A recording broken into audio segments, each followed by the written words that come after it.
تشخص فيه الأبصار مهطعين مقنعي رؤوسهم لا يرتد إليهم طرفهم وأفئدتهم هواء. وأنذر الظالمين يوم يأتيهم العذاب فيقول الذين ظلموا ربنا أخرنا إلى أجل قريب نجب دعوتك ونتبع الرسل أولم تكونوا أقسمتم من قبل ما لكم من زوال. صدق الله العظيم. إذن هو خطاب من الله سبحانه وتعالى للظالمين أنفسهم ولأذنابهم، ولا تحسبن الله غافلا عما يعمل الظالمون، لأن الظالم حينما يتمادى في ظلمه ويصل إلى ذروة الظلم يظن أنه خارج عن إرادة الله وعن مراقبة الله والعياذ بالله تعالى، فيأتيهم الجواب من الله عز وجل: ولا تحسبن الله غافلا عما يعمل الظالمون إنما يؤخرهم ليوم تشخص فيه الأبصار، أي إنما يؤخرهم ليوم تتجلى فيه حكمة الله عز وجل بأخذهم والانتقام منهم شر انتقام. إذن هو إمهال وليس إهمال.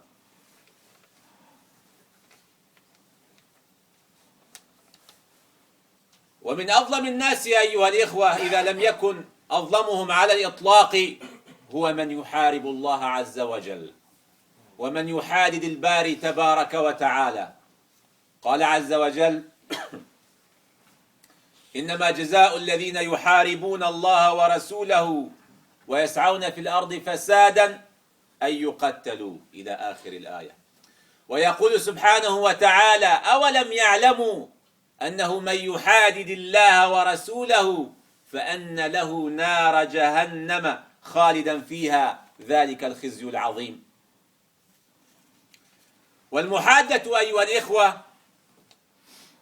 هي المعاداة والمخالفة لأوامر الله عز وجل وإرادته وسننه الكونية.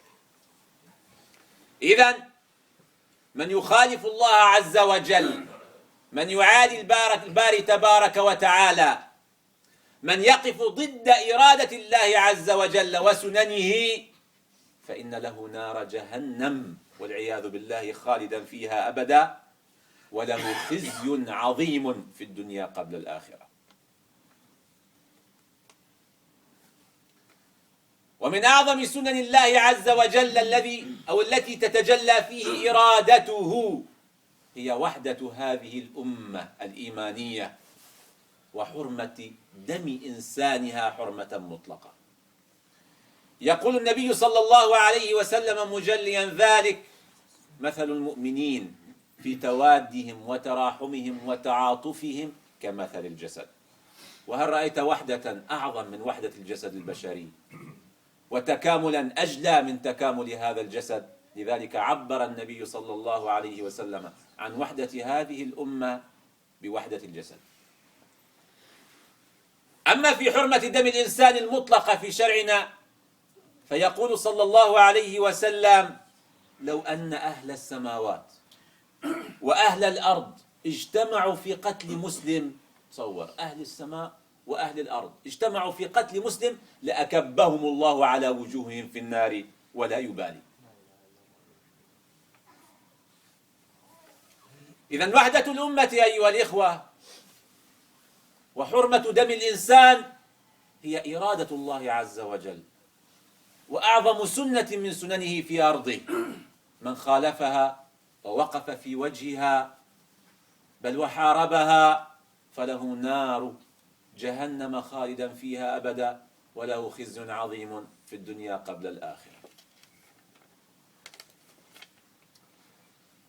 ولعلي أيها الإخوة أستطيع أن أجلي لكم مقامنا هذا بمثال بسيط في من تاجر بوحدتها، في من قتل وسفك دماءها.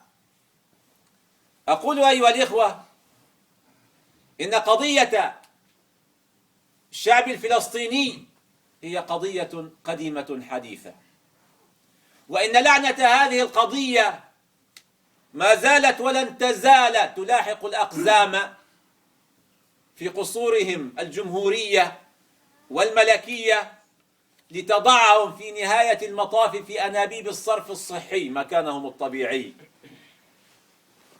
إلى زماننا هذا.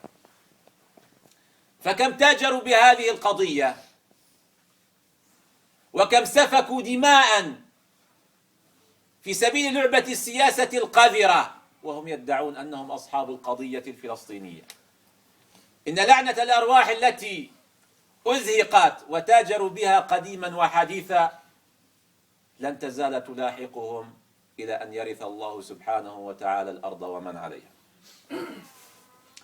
فرقوا الأمة بحجة دعمهم للقضية الفلسطينية. لاحظ 1948 لحد الآن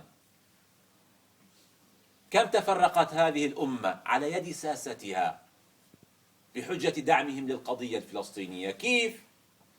هذا زعلان من هذا لأنه هذا لا يدعم القضية الفلسطينية، هذا يتحاور مع اليهود، هذا لا يتحاور مع اليهود، وهكذا. هل في الحقيقة هم سعيهم من أجل دعم القضية أم من أجل الحفاظ على الكرسي بلعبة سياسية قذرة؟ الكل الآن صار يعرف الجواب. جوعوا شعوبهم بحجة دعم القضية الفلسطينية، سرقوا شعوبهم بحجة دعم القضية الفلسطينية، أرجعوا شعوبهم آلاف السنين إلى الوراء بحجة دعم القضية الفلسطينية ومعاداة إسرائيل. وفي نهاية المطاف علم بعض من كان لا يعلم أن أمن إسرائيل من أمن كراسيهم. إذن أيها الإخوة، هؤلاء تاجروا بأعظم سنة من سنن الله سبحانه وتعالى، هي وحدة هذه الأمة التي عبر عنها النبي صلى الله عليه وسلم بقوله: مثل المؤمنين في توادهم وتراحمهم وتعاطفهم كمثل الجسد. فشتتوا وقطعوا أوصال هذا الجسد بحجة دعم القضية. تعال بالله عليك أرني بعد مرور 60 سنة وأكثر من 60 سنة ماذا فعلوا بهذه القضية وكيف دعموا هذه القضية؟ زادوا الفلسطينيين أنفسهم تفريقا، وعلقوا الفلسطينيين ببعضهم، وزادوا هذه القضية تنكيلا، والله لتنكيلهم أعظم من تنكيل اليهود. فلاحظ فرعون مصر اجتذب إليه جزء من الشعب الفلسطيني، منظمة فتح. طاغية سوريا حط عنده جزء من الشعب الفلسطيني، حماس. وهكذا استخدموها أوراقا في لعبتهم السياسية القذرة. وبقول لك ندعم القضية الفلسطينية، فزادوا فرقة الشعب الفلسطيني قبل ما يزيدوا الفرقة والشقاق بين الشعب السوري والمصري والعراقي والخليجي إلى آخره. إذن هؤلاء دقوا إسفينا في نعش الوحدة الإسلامية، ووقفوا ضد إرادة الله سبحانه وتعالى، فأمر طبيعي أن يصلهم الخزي. وترى ما حصل بهم، فأحدهم ملقى على سريره من يوم ما طلع على الكرسي طلعت روحه، سبحان الله، حسني مبارك. والثاني في أنبوب الصرف الصحي، والثالث انشوى وانحرق، والآن يريد أن يذهب إلى أمريكا ولا تستقبله أمريكا.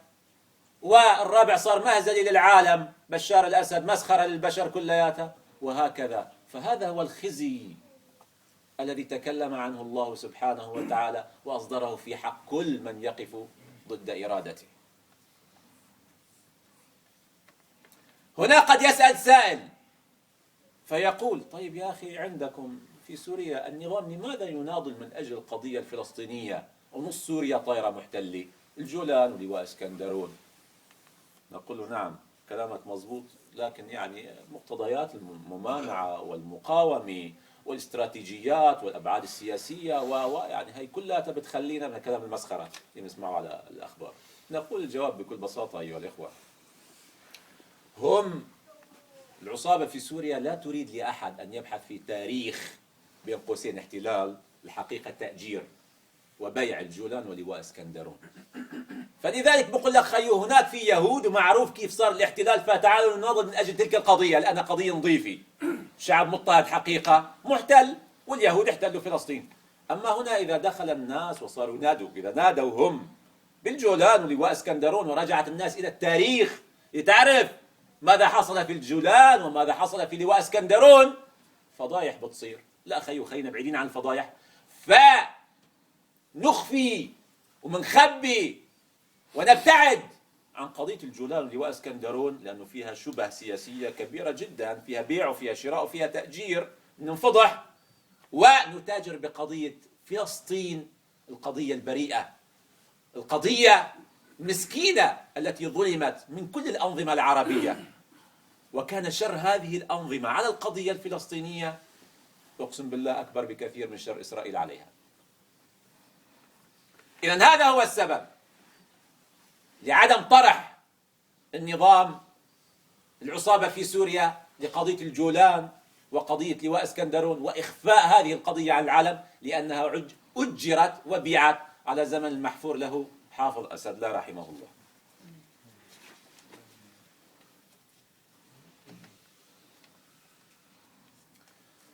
والآن أيها الإخوة، المساكين في سوريا يقتلون باسم الممانعة والمقاومة وباسم القضية الفلسطينية. أعطيني أي فلسطيني في الدنيا يرضى أن يقتل واحد سوري أو واحد مصري أو واحد يمني أو واحد ليبي باسمه. أعطيني واحد فلسطيني. وصلت الوقاحة بهؤلاء الأنذال بين قوسين الحكام لأن يسفكوا دما بحجة الدفاع عن قضية شعب آخر. في أنذل من هيك وفي أسخف من هيك. والله لو تحل الأنظمة العربية عن القضية الفلسطينية لحلت من زمان. حسني مبارك وحافظ أسد هما وبشار الأسد هما أول من وقف ضد توحد الشعب الفلسطيني. ولما واحدهم صار بالسجن والثاني على هاوية الهلاك، بدأوا الفلسطينيين يتوحدوا، أمورهم بخير وصاروا يطلعوا أسرى، والتقت حماس وفتح ورجعت الأمور شوي شوي لمسارها. ليش؟ حينما رفع بشار الأسد يده عن حماس ورفع حسني مبارك يده عن فتح، رجعت الأمور نوعا ما إلى مجاريها. ولو رفعوا أيديهم بشكل كامل لترجع والله بكرة القضية إن شاء الله تعالى إلى أفضل أحوالها. إذن نظام الممانعة والمقاومة يقتل شعب الآن باسم القضية الفلسطينية.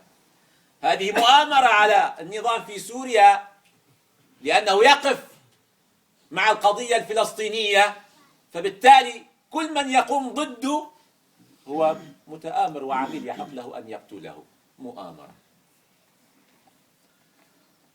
وما زالوا يهذون، وفي ظل التصفيق والضجة تضيع معالم الأحداث، ويصدق بعض الأغبياء دعاوى هذه الأنظمة التالفة المتهالكة الخشبية.